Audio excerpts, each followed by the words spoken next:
Plant physiology नाम सुनते ही कई नीट एस्पिरेंट्स को डर लगने लगता है ना। पर आज हम इसी डर को खत्म करने वाले हैं एक ऐसी स्ट्रैटेजी के साथ जो इस यूनिट को न सिर्फ आसान बनाएगी बल्कि आपके स्कोर के लिए एक असली गेम चेंजर साबित होगी। तो चलिए सीधे पॉइंट पर आते हैं। ये यूनिट आखिर कितनी जरूरी है? जवाब है 8 से 10%। सोचिए, नीट बायोलॉजी के पेपर का लगभग 10वां हिस्सा सिर्फ यहीं से आता है।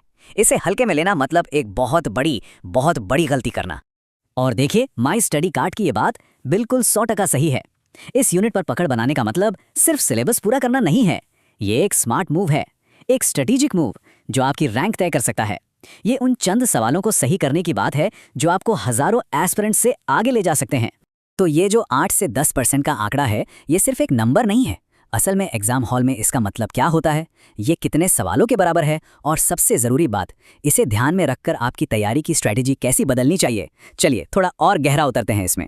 अगर हम पूरे बॉटनी के सिलेबस को देखें तो तस्वीर और भी साफ हो जाती है। जेनेटिक्स और इकोलॉजी के ठीक बाद प्लांट फिजियोलॉजी तीसरा सबसे बड़ा और सबसे महत्वपूर्ण हिस्सा है। मतलब आप इसे छोड़कर जा ही नहीं सकते, ये तो करना ही पड़ेगा। चलिए इसे और आसान बनाते हैं। 8 से 10 सवाल, ये सिर्फ सवाल नहीं है, ये आपकी पूरी साल भर की मेहनत का फल है।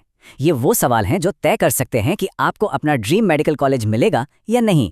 हर एक सवाल मायने रखता है।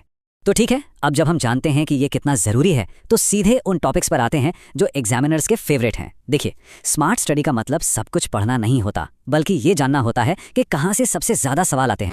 फोटोसिंथेसिस, और उसमें भी C3 और C4 पाथवे, यहाँ से सवाल तो मान के चलिए आएगा ही आएगा। इस टेबल को ज़रा ध्यान से देखिए। सिर्फ पहला स्टेबल प्रोडक्ट यानी 3 कार्बन बनाम 4 कार्बन का अंतर याद रखने से ही कई सवाल हल हो जाते हैं। और हाँ, क्रैन्स एनाटॉमी का होना या ना होना, ये C4 पौधों को गर्म और सूखी जगहों पर ज़्यादा एफिशिएंट बनाता है। ये कॉन्सेप्ट समझना बहुत ज़रूरी है। चलिए अब आते हैं अगले हॉट टॉपिक पर, साइक्लिक और नॉन साइक्लिक फोटोफॉस्फोराइलेशन।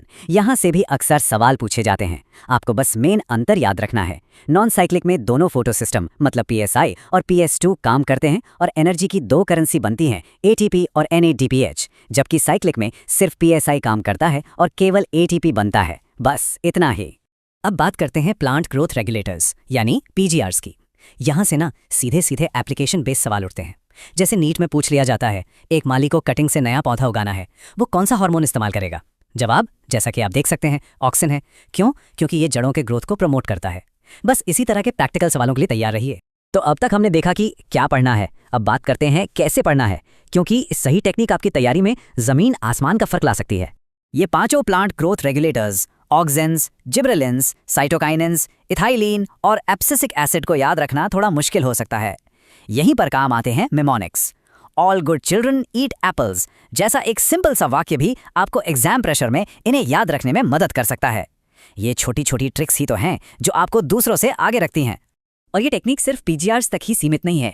चाहे केल्विन साइकिल के स्टेप्स हों या मिनरल्स के फंक्शंस, हर मुश्किल टॉपिक के लिए आप अपना खुद का फनी सा मेमोनिक बना सकते हैं। क्रिएटिविटी की कोई लिमिट नहीं है। और यह है आपकी सफलता का 4 स्टेप फॉर्मूला। सबसे पहले NCERT को अपना बेस बनाइए, फिर रिवीजन के लिए छोटे कंसाइज नोट्स तैयार कीजिए, तीसरा डायग्राम्स पर खास ध्यान दीजिए, और आखिर में पिछले सालों के क्वेश्चन पेपर्स को जरूर सॉल्व कीजिए। इस साइकिल को बार दोहराते रहिए और आपकी तैयारी एकदम पक्की हो जाएगी। तो अब तक जो सीखा उसे टेस्ट करने का टाइम आ गया है। चलिए देखते हैं कि ये कॉन्सेप्ट्स असल परीक्षा में किस तरह से सामने आते हैं। असली चैलेंज के लिए तैयार हो जाइए। ये क्लासिक नीट क्वेश्चन है, स्ट्रेस हार्मोन किसे कहते हैं? ये सवाल सीधे आपकी रटने की शक्ति को नहीं बल्कि आपकी अंडरस्टैंडिंग को टेस्ट करता है कि आप एक हार्मोन के नाम को उसके काम से जोड़ सकते हैं। यही तो असल टेस्ट है। और सही जवाब है एब्सिसिक एसिड। देखिए, ये सिर्फ जवाब नहीं है, इसके पीछे का कॉन्सेप्ट समझना जरूरी है। ABA मुश्किल हालात में, जैसे पानी की कमी में, स्टोमेटा को बंद करके पौधे को बचाता है, इसीलिए तो इसे स्ट्रेस हार्मोन कहते हैं। एक और बहुत जरूरी बात, डायग्राम्स। हर साल नीट में लगभग 12 से 15 सवाल सीधे डायग्राम से आते हैं। मतलब सीधा हिसाब है, डायग्राम्स छोड़े तो 50-60 नंबर गए। प्लांट फिजियोलॉजी में तो विजुअल लर्निंग सबसे ज्यादा जरूरी है।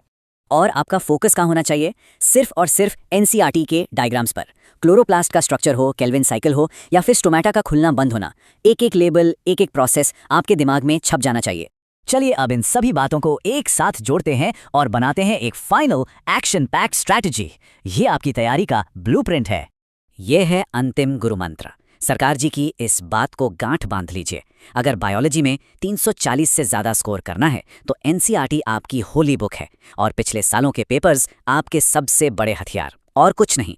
यह आंकड़ा ये अपने आप में सब कुछ कह देता है। 80% से ज़्यादा सवाल सीधे एनसीईआरटी की लाइनों से उठाए जाते हैं। मतलब अगर आपकी एनसीईआरटी पर पकड़ मजबूत है तो बायोलॉजी में 340 प्लस स्कोर करना नामुमकिन नहीं है। सफलता का रास्ता एनसीईआरटी की गलियों से ही होकर गुजरता है। तो अब गेंद आपके पाले में है। दांव पर 10 सवाल हैं और आपकी रैंक भी। तो बताइए, आज आप किस हाई यील्ड टॉपिक को सबसे पहले मास्टर करने वाले हैं? अपनी स्ट्रैटेजी बनाइए और बस शुरू हो जाइए।